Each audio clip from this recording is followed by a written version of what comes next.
You have to be so careful of the way you narrate your life, because how you narrate your life is how others will understand it, and how others understand your life is the way they will retell your story.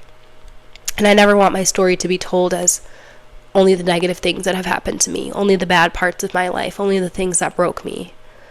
I want it to also be the ways that I've endured, the ways that I've been happy, the way that God has moved through me and has brought me tremendous amounts of joy and peace and tranquility, and the ways that I'm so blessed. Because you can't understand my story without understanding both sides. And if you only hear the bad, you don't understand. And if you only hear the good, you don't understand. You need both sides to understand who I truly am as a person, how my life is going, and the ways that God has moved in it. Hi, my loves. I wanted to make a video just kind of like wrapping up this year, the things I've learned in 2024, the things I'm leaving behind in 2024. I just wanted to talk to you guys truthfully. So if you're new here, welcome.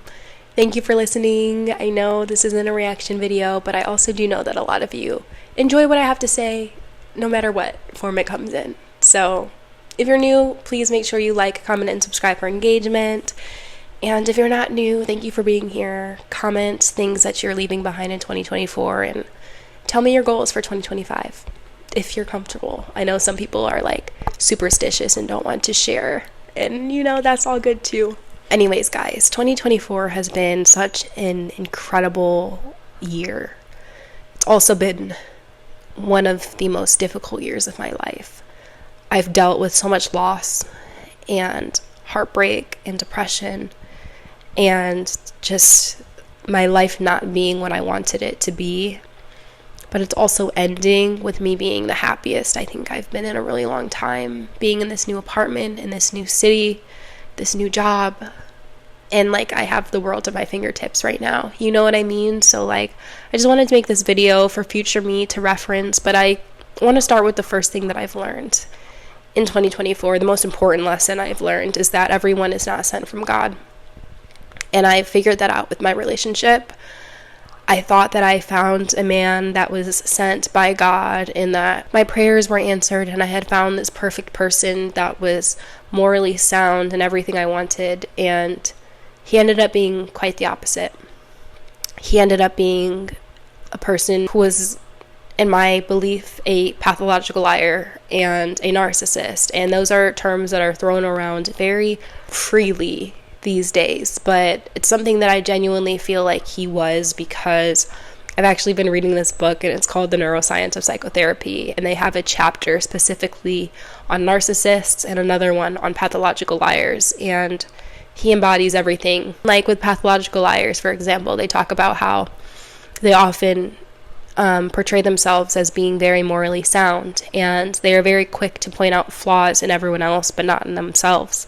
They almost look at themselves as if they're God, and they have this God complex about them, and they've gotten so comfortable in their lies because they've been lying from such an early age that it's habitual, and they can no longer recognize the truth next to a lie because they do it so easily, and so they just lie as if it's second nature.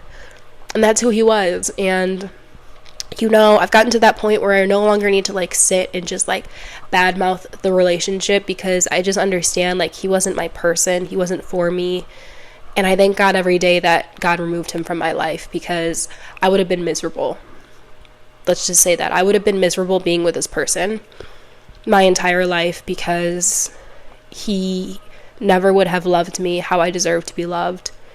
He never would have understood me the way I needed to be understood, and he never would have been able to step up to be the kind of man that I needed. And I'll be so honest, I have high standards. I have very high standards when it comes to love, because I've been blessed to have an amazing father. And at the end of the day, as a female, my dad, he's the first man I've ever loved in this world. Not in a weird way, okay, but like the first man who has taught me love, who has showed me an example of love, who has shown me an example of how to be treated, and he set such a high standard. And he's literally my best friend. You know, he's my best friend. We see the world very similarly. And I think out of all my siblings, we're the most alike as far as personality goes, as far as what we want out of this world, out of this life, you know? Like, he's not scared of death. Neither am I. I learned it from him. I'm not scared of dying. I'm scared of living a life that's not purposeful. I'm scared of living a life that doesn't glorify God. You know what I mean? Like, those are my true fears. I'm scared of dying before I have the opportunity to be who I am fully. And I want to be a mom. I want to be a mom so bad. And I talk about it. And when I say that, I don't want to be a baby mom. I don't want to be a baby mama. And that's no diss to anyone, but like I want to be a wife. And I want to have kids in the future, you know, like I don't want to just like have a kid to have a kid. I never want it to come off like that, but like I just know that I would be such an amazing mom. And that's not even like in an arrogant way. It's just like I love kids. I nannied for almost 6 years. Like, I love children. My nephews, my niece, like those are my little best friends. Those are my, like, I will literally bend over backwards to give them everything I can in life. And I will do the same for my future kids. And I just have such a desire to be a mom. I don't know why. I feel like it will bring me so much purpose. Just being able to give my children everything I didn't have. And I was blessed because I had a 2-parent household, you know, don't get me wrong. Like, I could have had it way worse, but I also was raised by a mom who didn't know how to be a mom, who didn't want to be a mom. She never wanted kids. My dad wanted kids, and so, like, they obviously had them, but she never wanted to be a mom. And I think that manifested throughout our entire lives as her children. We really always felt that. We always felt that she didn't want to be a mom. And she loved us, obviously, because, like, there's just something about having a child. Like, you have this kind of unconditional love for them, whether you wanted them here or not, right? But she was never, like, a sentimental, feelsy type of mom. She's not, like, the mom that I could sit and talk about anything with, you know. When I went through my rape and my sexual abuse, she wasn't someone I felt comfortable going to, and she ended up punishing me for it at the end of the day, and I don't blame her for it. This isn't like a diss, you know. My mom and I have a fine relationship now, you know. It's healthier than it's been in a long time, but it's just because it's surface level. But I guess I just like desire to give my kids everything that I didn't get in a mom, and to also be able to give them everything that I got from my father. He's inspired me. Every single time I think I'm drowning, like, I just remember, like, I have my dad, and he tells me how proud of me he is all of the time, and how happy he is to have me as his daughter, you know. And like that, I don't think he knows how much he saved me in life. All of the moments that I didn't want to be here anymore, and I considered not being here. I always constantly thought of, like, what it would be like for him.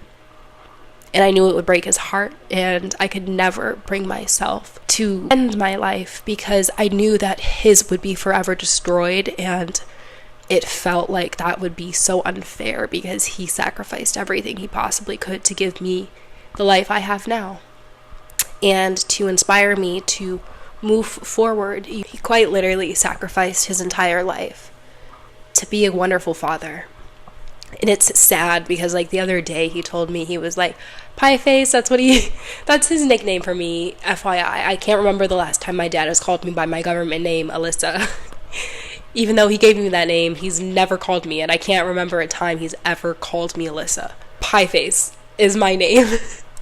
And he's Muffin. He refers to himself as Stud Muffin, and I call him Muffin. I haven't called him Dad, and I don't know when I've called him Dad, ever, like, a very, very long time. He's always been Muffin, I've been Pie Face. And the other day he was like, Pie Face, I want you to know how proud of you I am, and that you and your siblings and your mom are everything I ever wanted for my life, and I wouldn't ever trade it. And he told me, he was like, the first year of your life, I spent more time with you than my father spent with me my entire life. And it's just like, it broke my heart a little bit because it's one of those things where, like, I'm so tremendously blessed and grateful to have him as a dad, right? But I'm also sometimes, like, I feel sad because it feels oftentimes like he didn't get to live his dreams. He didn't get to pursue a life that he just wanted to do. You know, I understand he wanted to be a dad and he wanted a family and he wanted to fill a void of something he didn't have growing up. But I also feel like he never really got to grow up and to just, like, explore life the way I have and the way I'm able to. You know what I mean? And he spent his entire life quite literally sacrificing. He's been in the military for 30 years. He has literally put his life on the line my entire life, not just for me and my family, but for everyone. And so I have the opportunity to sit on here like this and talk to you guys. You know what I mean? And it's just one of those things. And it's like, I just love him so much. And I want to give my kids half of what he gave me growing up, because without him, I don't think I would be here, truthfully. And God forbid the day that he's not here anymore, because I don't know if I'm going to know how to survive. But one thing he's always told me was, pie face when I die, no black at my funeral, have a party, celebrate, because I'm having a party up in heaven. And he's always told me the most important question you'll ever have to answer is, if I die in this moment, where will I be in the next? And that's how I live my life. And I know I talk about how I'm not religious. I don't consider myself religious, but I never want that to come off as I don't believe in God. I do. I believe in God. I believe in Jesus. If anything, Christian, non-denominational. But I don't like the word religion, because I think it carries a lot of pain and a lot of brokenness and a lot of shady shit, truthfully. I don't think Jesus necessarily liked religion. You know, at the end of the day, the religious people crucified Jesus. You know what I mean? And I'm not saying that, like, every church or anything like that, or all churches are bad. You know, I go to church. It's just one of those things where, like, the older I'm getting, the less I identify with just that. And I see spirituality in so many different ways, and my relationship with God in so many different ways. You know what I mean? But I do live my life by that still. And I know that if I die in this moment, I know where I'll be in the next, because my soul is saved, and because I have accepted Jesus as my Lord and Savior, you know. And, like, I hate to get into that on a spiel, but I'm also not. I don't hate to get into that, because I'm not embarrassed by it. You know, I'm proud of it. But it's how I live my life, and I think it's why I'm not scared of death. And so as I wrap up each year and I go into the new one, it's never like feeling like, oh my gosh, I'm growing up too fast, or oh my gosh, like, life is fleeting. Like, I never feel that way, because I'm not scared of dying. I'm not scared of my life ending. I'm scared of not living in my purpose. And so throughout this depressive season that I've been in, and I'm now happily on the other side of it, I'm starting to understand that there is power in what you say. There is power in what you speak into the universe. There is power in what you manifest in your life. And throughout my severe depression, right, I spent a lot of time telling myself that I was depressed, telling myself that I didn't have any purpose, that I was detached from the human experience, that I wasn't happy, that I was never going to be happy, that I was never going to find love, that I was never going to find what I was looking for in life. And I believed that, and I was depressed. But the more I spoke that over my life, the more I continued to tell myself I was unhappy and I was depressed and I was sad and I was broken, the longer I stayed in it.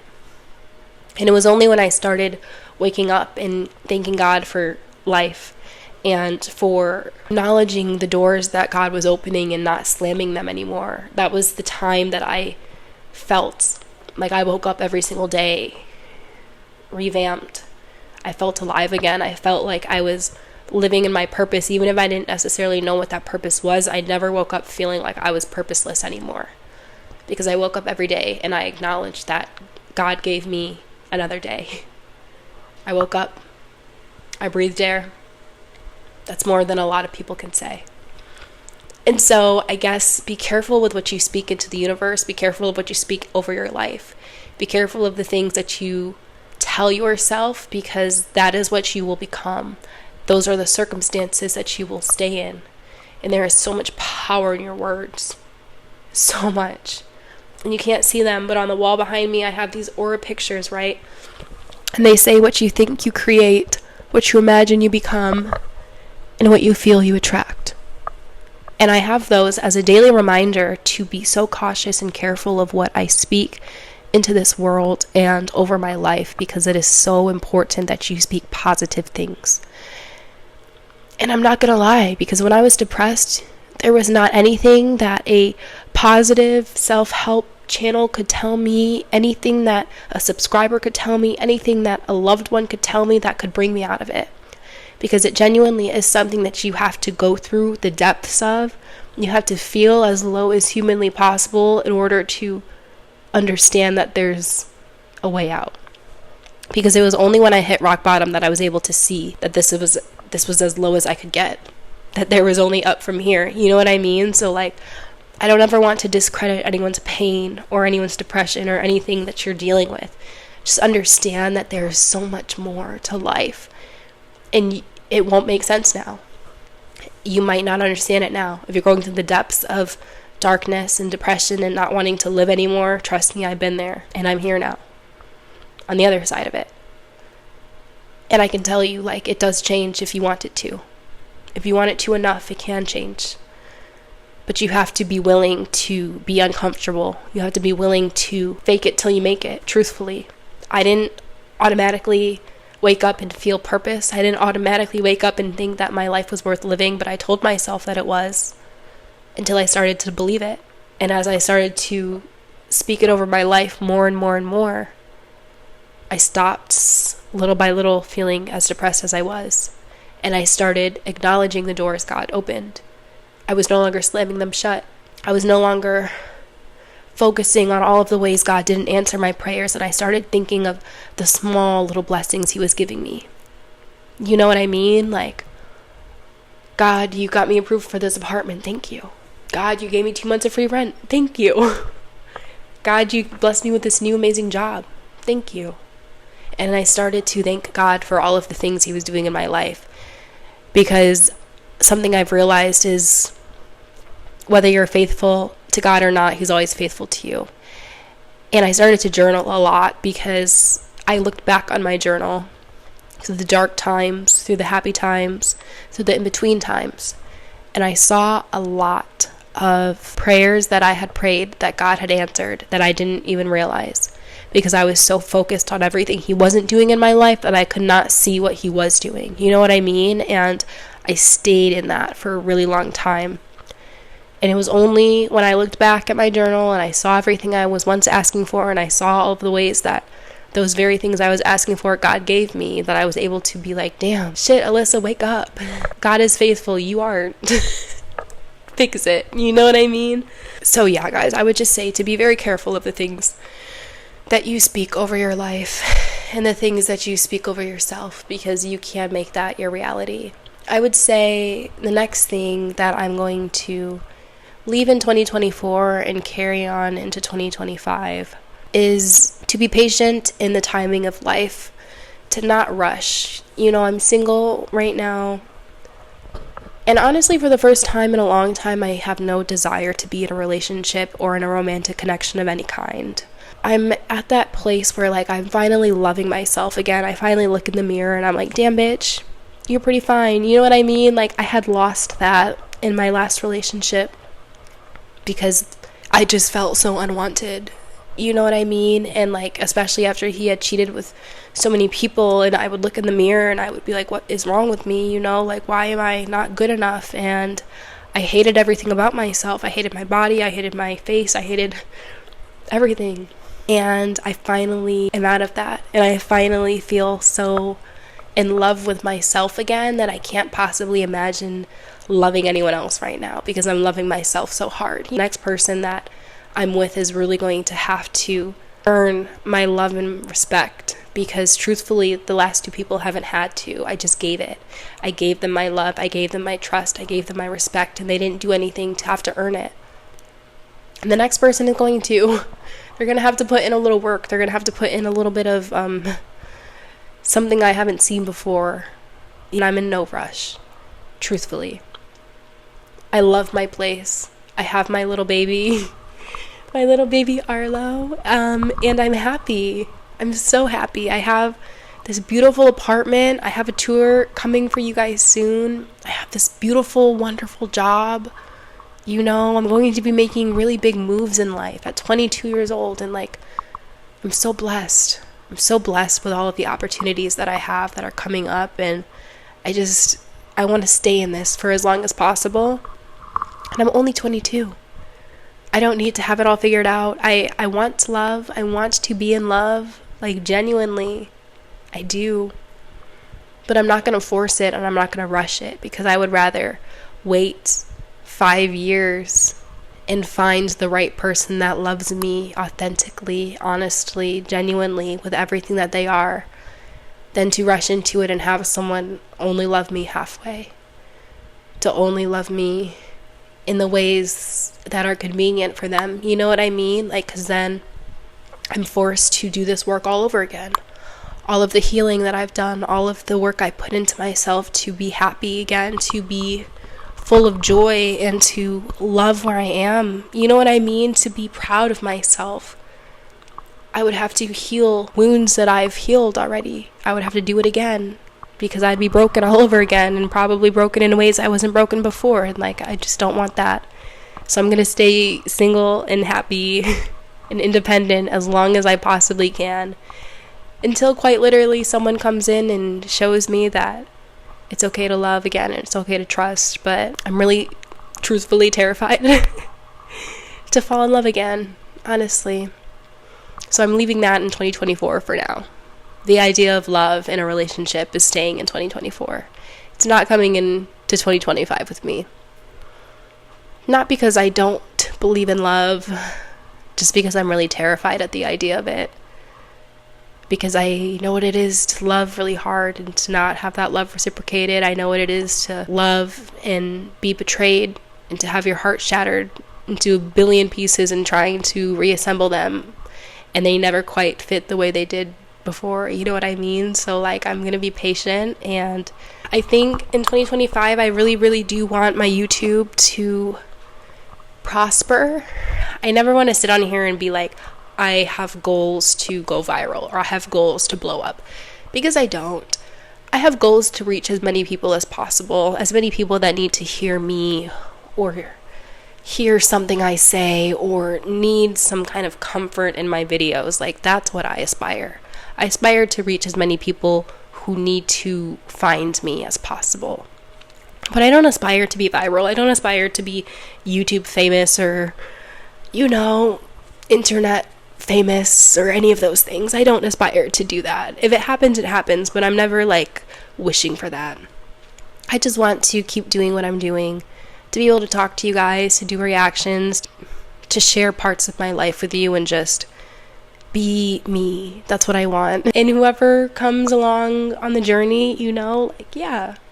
I definitely want to like venture out though, and like do different things on this channel, to really get into like the gaming and possibly like streaming content on here. And I'm not really a vlog person, so I won't do vlogs, but like I would love to play like Call of Duty with you guys. You know what I mean? And go live and be like, okay, like everyone, let's join this party, and let's play Call of Duty. You know what I mean? Like that kind of thing. Yes, I want to get closer to you guys for sure. I just don't necessarily have any goals of like, in 2025 I'm gonna have 10,000 subscribers. No. If I have 10,000 subscribers, that's wonderful. If I have 50,000 subscribers by the end of 2025, wonderful. If I just have the same, 6,500, I'll be happy either way. All of my videos get fucking demonetized anyway, so it really doesn't matter to me. But yeah, guys, I don't know. I'm happy for the first time in a really long time.